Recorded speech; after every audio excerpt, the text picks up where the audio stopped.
My name is Dr. Michi Fu. I'm core faculty, associate professor of the clinical PhD program. I love teaching here because of our students. I feel that they're really creative and they're looking for the non-traditional mentoring models. I work on several research projects and my students are an integral part of my research team. They help me do everything from collecting the data, creating surveys, contacting schools. Two projects that I'm particularly proud of right now is that I am finishing up a draft of a book chapter that will be published really soon with two of my students. I'm also working on creating a cultural immersion course in China with two of my students. And I'm also working on a research project for sexual risky behaviors. All of that being said, the research aside, I also get an opportunity to bring students into the real world. So for example, I did a panel on what it's like to deal with bicultural ethnic identity. And one of my students served as a panelist and actually worked with me on doing outreach to the media.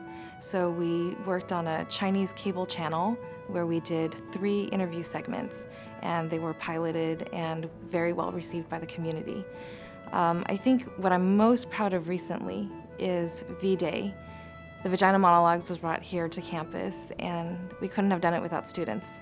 I remember as a student myself, I was able to work on some very interesting projects and present with professors at local and national conferences.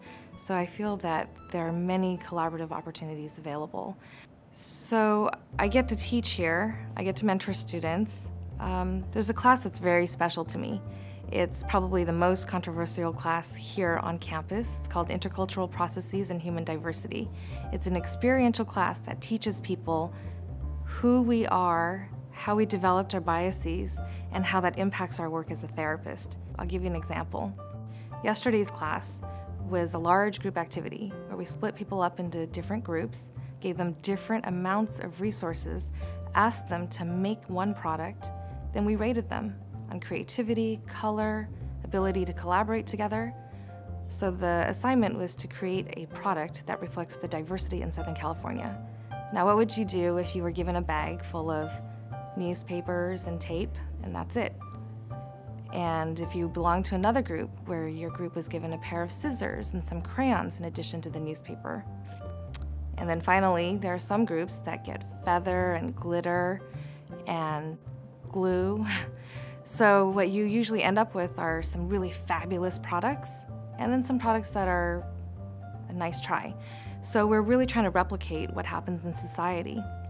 At the very end, we announce the winners. Inevitably, it's the folks that had color to begin with. And so we're modeling, yes, it's true, everyone can make it in America, but really, are we given the same amount of resources to begin with?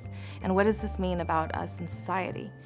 It's probably one of the most controversial classes that we have here on campus, and most of the students don't like learning about inequities in this way, but we firmly believe that there's no other way to learn this except to experience it. So I love this class. And I'm really proud that it's here.